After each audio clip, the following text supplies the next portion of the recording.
Hello, both. So here is our script. The first part is for the load division, and in first of all, you need to input your load boundary from Rhino into this curve shell, and then we've got two ways to navigate through this. Um, Either you can adjust the load division manually. You can see the zone areas over here, and that's how you can change the area of these zones. And for the second slider to work, you have to switch this one. So that's how you can change the orientation of these. And then we've got these X2, Y2 sliders, and these work in kind of the same way. So let's turn it to 0, and you'll be able to change these. And lastly, we've got a gate shift. So this is basically a combination of both this and this slider. And lastly, the shape shifter, it is only for using with Galapagos. So in case you need to find some optimal combination of different zone areas, here is an example. We can specify the limitations for 2 of these zones. And then we hit the Galapagos. Here are our output metrics.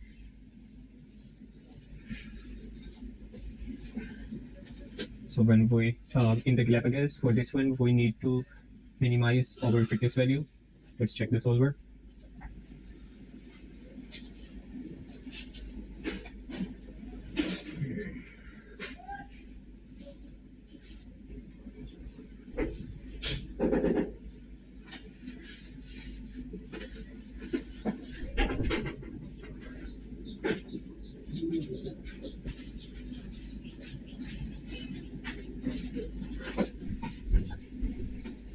Okay, so for example, let's check this option out, and we can see that the zone areas, the load division is more closer to our input matrix given over here. So if we let the Galapagos run for a bit more, we should be able to converge at a solution with exact these values. Okay, so once we're done with the load division, we'll turn this one off and turn this one on. So here is the parking and park generator.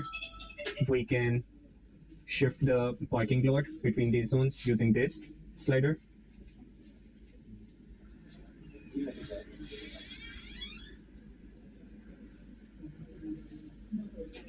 Okay. And using this filter, we can specify our exact park zone. Okay. In the parking area script, we've got this parameter for specifying the entrance location.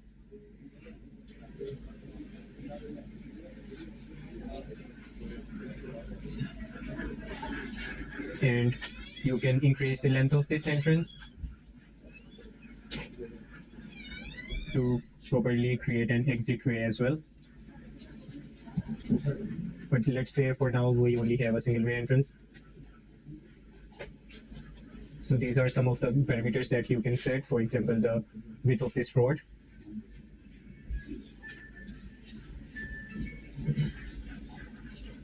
Or the passage width.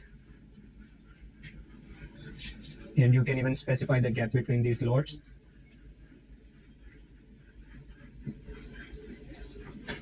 Over here, you can set the lot size for each parking space.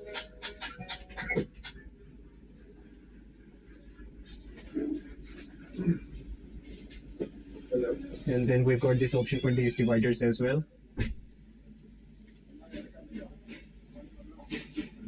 Right, you do not have to touch any of these parameters. And then we've got the Galapagos for the parking. And in here, we need to maximize our fitness value. Solvers.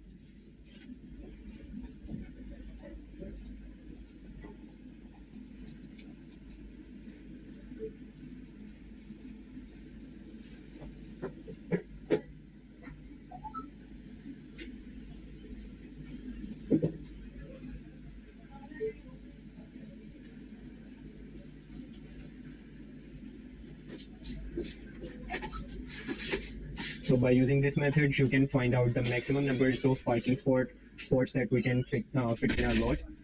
And you might have seen that we have some of these missing parking spots. it is some glitch in the script. I cannot really figure it out. So what we can do is first select an iteration with the maximum number of spots available. Let's wait for the first generation of these iterations to finish up. All right, stopping solver, reinstate. So this configuration right now gives us about 46 slots, but we can add a couple over here, like 1, 2, or 3. So ideally we can have about 49 lots on this space right now. Then the second part is about the park designer. So here we have some metrics about our park space right now. So there are some parameters that you can adjust manually. For example, the sharp corner fillet or the width of the internal pathways. And you can also specify the pathway width along the boundary.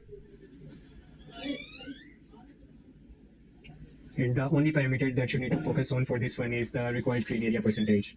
Let's say I set it to 65. So this is the total park area. This is the current built-up area and the current green area. The green area percentage right now is about around 75%. And our requirement is of 65%. So the difference between right now is about 10.6%. And the our fitness value is this one right now, which means we have to minimize it. Running the solver.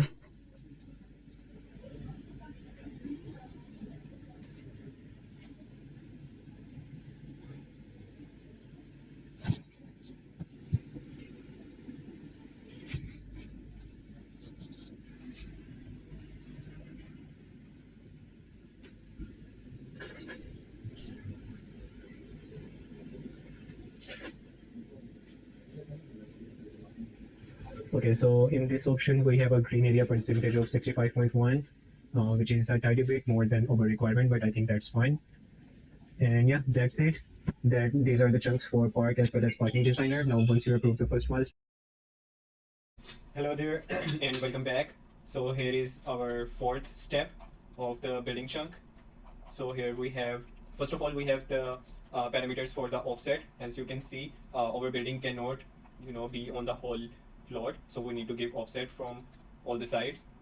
So right now this side one is we have a 3-meter offset over here, and the values for these offsets are the side length after offsetting the load boundary is given over here. For example, this is side 2, so let's change it to 2.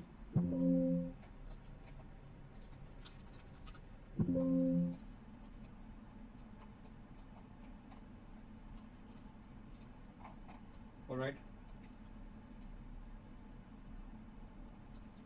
so let's set it back.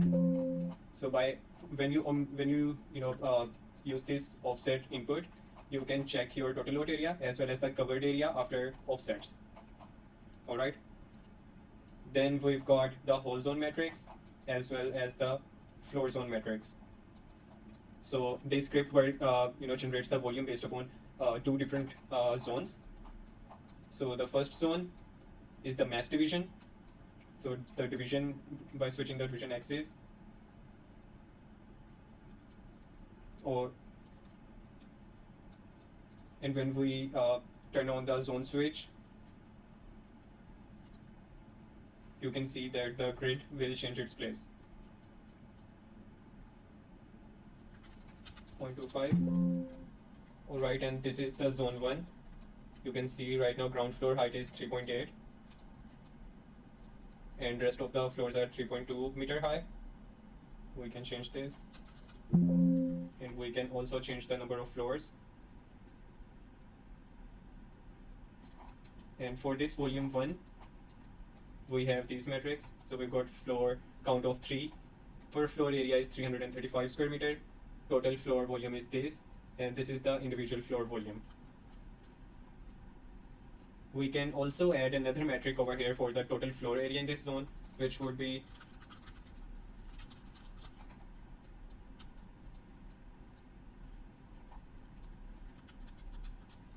or maybe not.